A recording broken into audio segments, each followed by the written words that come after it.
नया फैसला आया कि 10वीं के एग्ज़ाम्स जो हैं अब जो है साल में 2 बार होंगे। तो देखो उन लोगों के लिए तो मौका है जो एक बार एग्ज़ाम देते हैं, अच्छा नंबर नहीं आते हैं, ठीक है। और जो है इसके साथ ये भी है कि आपको विकल्प दिया जा रहा है, अगर आप चाहते हो तो आप एक बार पेपर दे दो, अगर आप सेटिस्फाइड हैं कि ठीक है अच्छे खासे परसेंटेज आ गए हैं, हम आगे बढ़ सकते हैं, तो आप दूसरी बार स्किप भी कर सकते हो। लेकिन यहाँ पर बात ये है कि इसका फ़ायदा ये नहीं है कि 6 महीने में पेपर होंगे, सर्टिफिकेट आपको तुरंत मिल जाएगा, नहीं, सर्टिफिकेट आपको दूसरी जो पाली की परीक्षा है वो हो जाने के बाद जो है आपको यहाँ पर फाइनल जो है सर्टिफिकेट वगैरह जारी किए जाएंगे। तो साल में 2 बार कैसे होंगे हम बात करेंगे। अभी देखो क्या लिखा है, केंद्रीय माध्यमिक शिक्षा बोर्ड, जिसको आप शॉर्ट में सीबीएसई बोलते हो, कक्षा 10वीं की जो है बोर्ड परीक्षा वर्ष में 2 बार आयोजित करने की बात यहाँ पर की गई है। तो न्यू एजुकेशन पॉलिसी जो हमारी 2020 में आई है उसी के तहत जो है इसको लागू करके इन चीज़ों को यहाँ पर एड ऑन किया जा रहा है। अब देख लेते हैं कि कब कब आपकी परीक्षा होगी और उसके रिजल्ट जो है कब जारी किए जाएंगे। तो पहली बार जो है मुख्य परीक्षा आपकी होगी 17 फरवरी 2026। जाहिर सी बात है अभी बात की जा रही है, लगाने में सब चीज़ों को करने में समय लगेगा, और फाइनल जो है 2026 से आप जो है साल में 2 बार परीक्षा दे पाएंगे। तो 7 मार्च को समाप्त होगी और रिजल्ट आपका 20 अप्रैल 2026 को जारी किया जाएगा। दूसरी परीक्षा सुधार परीक्षा, इसका मतलब सुधार परीक्षा ये है कि अगर आप सेटिस्फाइड नहीं है पहली बार के परीक्षा में, जैसे होता था ना पहले प्रेशराइज होते थे बच्चे कि यार साल में एक बार ही बोर्ड एग्जाम्स होते हैं, अगर ये एग्जाम्स खराब हुए तो 10वीं दोबारा रिपीट करनी पड़ेगी। तो उनको 10वीं दोबारा रिपीट करने का डर जो था वो खत्म हो जाएगा, क्योंकि उनके पास होगा कि ठीक है जो है यहाँ पर जो है थोड़े कम परसेंटेज हैं या मेरे इस सब्जेक्ट में नंबर कम आए, तो यहाँ पर सुधार कर सकता है। इसका ऑप्शन आपको है। 5 मई 2026 को पहले जो है एग्जाम्स स्टार्ट होंगे, जो है 20 मई को ये खत्म हो जाएंगे, और जो है आपका रिजल्ट जो है 30 जून 2026 को जारी हो जाएगा। तो ये सारी प्रक्रिया रहने वाली है जिसके माध्यम से आप जो है अपनी चीज़ों में सुधार कर पाएंगे। अब यहाँ पर ये है कि सुविधाएं क्या क्या हैं। तो साल में 2 बार परीक्षाएं होंगी, छात्र केवल पहली मुख्य परीक्षा दे सकते हैं, ठीक है। इसके बाद हम बात करते हैं यदि छात्र चाहें तो दूसरी बार सुधार के लिए परीक्षा भी दे सकते हैं। दोनों परीक्षाओं में छात्र विषय नहीं बदल सकते। ऐसा नहीं है कि पहली बार परीक्षा दी और मैथ से दे दिया या कोई भी सब्जेक्ट आपने चुना, अब लग रहा है कि भाई इसमें नंबर नहीं अच्छे आए तो दूसरी बार परीक्षा में आपको सब्जेक्ट चेंज करने की आज़ादी नहीं है। जबकि जैसे अगर कोई दूसरी बार 10वीं करता था तो वो अपने विषय बदल सकता था, लेकिन एक ही साल में सारा प्रोसेस हो रहा है तो आपको विषय बदलने की आज़ादी खत्म है। इसके अलावा बात करते हैं उन्हीं विषयों में यहाँ पर जो है सुधार परीक्षा के लिए उन्हीं विषयों में यहाँ पर जो है परीक्षा दी जा सकती है जो पहली बार चुने गए। इसका मतलब जो है अगर आपने 6 सब्जेक्ट जो भी रखे हैं पहले उन्हीं में आप दोबारा परीक्षा दे पाएंगे। देखो यहाँ पर मोस्ट इंपॉर्टेंट चीज़ क्या, मेरिट सर्टिफिकेट केवल दूसरी परीक्षा के बाद जारी होगा।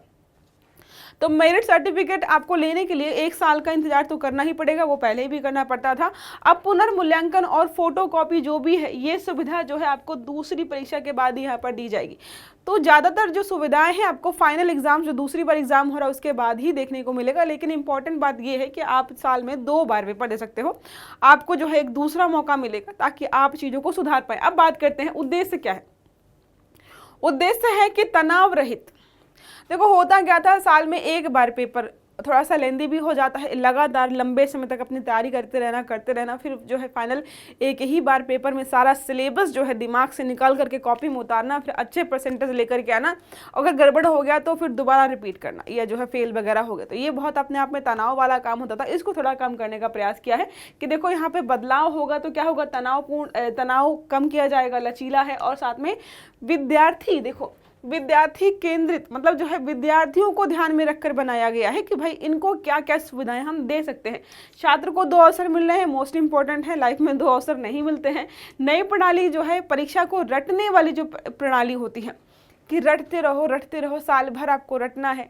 अब इसमें तो यही बोला गया कि भाई रटना नहीं पड़ेगा, थोड़ा सा अपने दिमाग का इस्तेमाल करना पड़ेगा, या कह सकते हैं कि बच्चे जो है बाकी चीज़ों में फोकस कर सकते हैं। ये सारी संभावनाएं यहाँ पर व्यक्त की गई हैं। तो ये चीज़ें हैं जो कि यहाँ पर हमें मतलब थोड़ा सा बेहतर होने वाली। अब बात करते हैं कि क्या ये जो CBSE के नियम कानून है क्या पूरे भारत में लागू होंगे।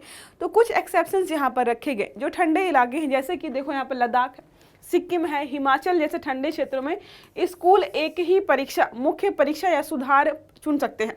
तो जो हिमाचल प्रदेश जैसे हो गया, लद्दाख है, सिक्किम है, इनको जो है दोनों में से एक परीक्षा चुनने का अधिकार है। या तो आप पहली वाली परीक्षा चुन लीजिए, मुख्य परीक्षा जो आपकी जो है पहले होगी मार्च में, या फिर जो दूसरी परीक्षा हो रही है आप उसको चुन सकते हो।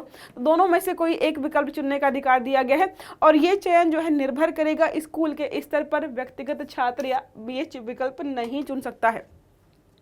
तो मान लो जो है लद्दाख का कोई स्कूल है, तो स्कूल का मैनेजमेंट डिसाइड करेगा कि वो अपने यहाँ पर जो है पहली वाली परीक्षा में अपने बच्चों को एग्जाम दिलाना चाहते हैं या दूसरी बार की परीक्षा में एग्जाम दिलाना चाहते हैं। ठीक है, ये पूर्णतः है बच्चों पर नहीं, स्कूल पर निर्भर करेगा। अब बात करते हैं, अभी केवल क्या है, क्लास 10 के लिए जो है व्यवस्था लागू की जा रही है, 12वीं के लिए जो है बाद में हो सकता है। अगर ये उनका मॉडल जो है सक्सेसफुल रहता है, अच्छा फीडबैक मिलता है बच्चों के द्वारा, स्कूल मैनेजमेंट्स के द्वारा, इवन पेरेंट्स के द्वारा भी, तो हो सकता है इसको जो है 12वीं के लिए भी लागू किया जा सके। अब बात करते हैं यहाँ पर जो है सीबीएसई के बारे में कि सीबीएसई की स्थापना कब हुई थी। तो सीबीएसई की स्थापना 1929 में हुई थी। यह भारत के सबसे पुराने प्रतिष्ठित राष्ट्रीय शिक्षा बोर्डों में से एक माना जाता है। इसका मुख्यालय कहाँ पर देखने को मिलेगा आपको, नई दिल्ली में। अब यह शिक्षा जो मंत्रालय हमारा जो है भारत सरकार के अंतर्गत काम करता है। इसको पहले जो है सीबीएसई के रूप में नहीं, मानव संसाधन विकास मंत्रालय के रूप में जानते थे। जाहिर सी बात है, बच्चों को पढ़ाना या मतलब बच्चों को एग्जाम्स कराना, ज़्यादातर एग्जाम्स को ही कंडक्ट कराता है, तो मानव जो है उनको एक विकसित करके संसाधन के रूप में कन्वर्ट करने का काम करता है। इसलिए जो इसका नाम यहाँ पर पहले ये रखा गया था।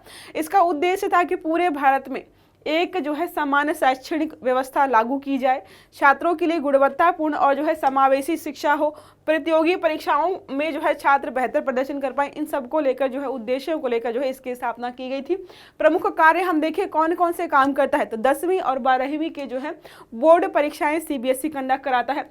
स्कूलों को समयबद्धता देना, जो है एफिलिएशन जो है कि वो देते नहीं कि जो है यूपी बोर्ड जो है या सीबीएसई बोर्ड से एफिलेटेड कॉलेज है, ये स्कूल है, तो जो है हम बात करते हैं तो एफिलिएशन देने का काम करता है।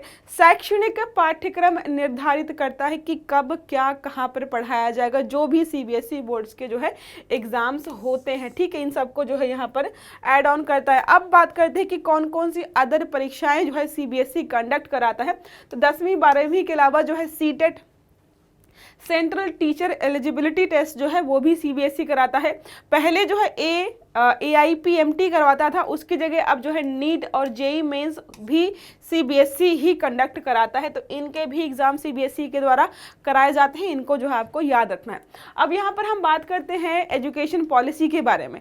अभी हाल फिलहाल में जो है लगभग 2020 में चेंज हो गया था। ठीक है, तो हमारी जो पुरानी एजुकेशन पॉलिसी थी 1986 की, राजीव गांधी जी उस समय जो है प्रधानमंत्री के पद पे द्वितीय जो है उसको जो है एजुकेशन पॉलिसी के रूप में जाना जाता है, तब लागू किया गया था। उसको जो है हम फॉलो अभी तक कर रहे थे। समय समय पर कुछ बदलाव हुए, जैसे 1991 में साथ जो है, हाँ एक बार कंफर्म कर लीजिएगा, 1991 में जो है मिड डे मील लेकर के आया गया। फिर उसके बाद जो है मतलब मध्याह्न भोजन के बाद जो है और भी चीज़ें ऐड हुई कि लड़कियों की जो है शिक्षा को प्रमोट करना है। फिर जो है 6 से 14 वर्ष के बच्चों को जो फ्री एजुकेशन प्रोवाइड करते हैं उसको भी ऐड ऑन किया गया है। तो ये सारी चीज़ें जो है समय दर समय रहती रही है, लेकिन न्यू एजुकेशन पॉलिसी जो है हम फाइनली जो है अब लेकर के आए हैं। जो भी हमने बदलाव किए हैं वो 1986 की हमारी जो एजुकेशन पॉलिसी थी, बस उसमें थोड़ा सा संशोधन कर करके जो है कुछ एक्स्ट्रा पॉइंट्स ऐड करते जा रहे थे, लेकिन अब यहाँ पर जो है फाइनली बदल दिया गया। 1986 में जो हमारी एजुकेशन पॉलिसी थी उस समय जो है रंगरागन कमेटी जो है उसने सिफारिश की थी, उसके आधार पर ही चीज़ें हमने ऑलरेडी पढ़ी हैं। देखो 34 वर्षों बाद हम जो है न्यू एजुकेशन पॉलिसी 2020 लेकर के आए हैं। अब इसके बारे में देख लेते हैं। इसको थोड़ा सा जो है ब्रॉड किया गया है, समावेशी बनाया गया है, लचीला बनाया गया है, बहुत सारे जो है बहुविषयक बनाया गया है, समग्र शिक्षा प्रदान करने के लिए बनाया गया है।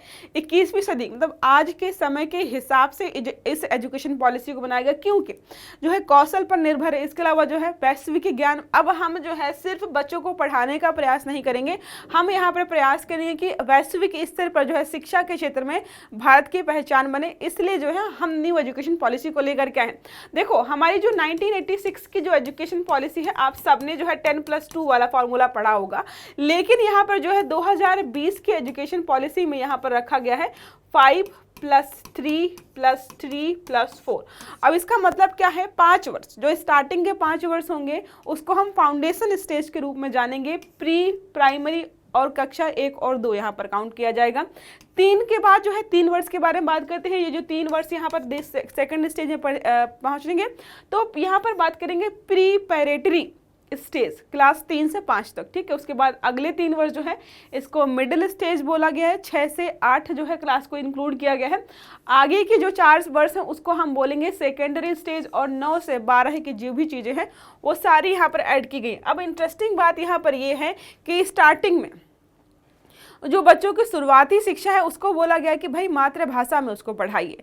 अब देखो होता क्या है कि बच्चा जो है घर पे नॉर्मल भाषा में, जो भी आप मान लीजिए बिहार से है तो भोजपुरी में बात कर रहा है, उत्तर प्रदेश जो है अवध से है तो अवधी में बात कर रहा है, बुंदेलखंड से है तो जो है बुंदेलखंडी में बात कर रहा है, किसी भी जो है आम भाषा में बात कर रहा है। लेकिन स्कूल जाते हैं उसको जो है थोड़ा फॉर्मल होकर के खड़ी बोली में बात करनी पड़ती है, तो कई बार या फिर अंग्रेजी में बात करनी पड़ती है, अंग्रेजी में पढ़ना पड़ता है, तो वो जो चीज़ें समझ सकते हैं आसानी से, उसको समझने में बहुत समस्या होती थी। इसलिए बोला गया कि भाई स्टार्टिंग की जो भी शिक्षा है आप जो है कैसे दीजिए, यहाँ पर जो है देखो लिखा मातृभाषा में पढ़ाया जाना चाहिए। मातृभाषा में स्थानीय भाषा हो सकती है, क्षेत्रीय भाषा, जिसमें भी आप पढ़ा सकते हो उसी में पढ़ाइए। अब बोर्ड परीक्षाओं में सुधार की बात की गई है, साल में 2 बार हमने ऑलरेडी पढ़ लिया है। परीक्षा को कम रटने और ज़्यादा बेहतरीन बनाने के लिए इन चीज़ों को यहाँ पर ऐड ऑन किया गया है। साथ में जो है 3 लैंग्वेज को भी इंक्लूड करने की बात की गई है कि जो है बहुभाषी जो है यहाँ पर शिक्षा प्रोवाइड करेंगे। तो ये सारा है जो कि ऑलरेडी हम पढ़ चुके हैं, बस हमने आज यहाँ पर पढ़ाई की। CBSE ने जो है साल में 2 बार 10वीं परीक्षा कंडक्ट कराने की बात कही है, उसके फायदे क्या क्या होंगे, किन किन मुद्दों पर चर्चा हम कर सकते हैं, और CBSE कौन कौन से एग्जाम्स कंडक्ट कराती है वो सारा हमने यहाँ पर देख लिया। अब एक प्रश्न हमारा यहाँ पर है, CBSE की बोर्ड परीक्षा प्रणाली में किया गया यह बदलाव किस नीति के तहत आता है? तो शिक्षा सुधार नीति 2019, नई परीक्षा प्रणाली 2021, राष्ट्रीय शिक्षा नीति 2020 या मानव संसाधन विकास नीति 2018। तो आपको सही आंसर जो है कमेंट बॉक्स में देना है। आई होप ये आर्टिकल आपको समझ में आया होगा। तो वीडियो अच्छा लगा तो लाइक करना है, चैनल को सब्सक्राइब करना नहीं भूलना है, बेल आइकन दबाना है ताकि इस प्रकार के जितने भी वीडियो है वो सारे आपको समय पर मिलते रहें। तो अच्छे से पढ़िएगा। Have a good day, thank you.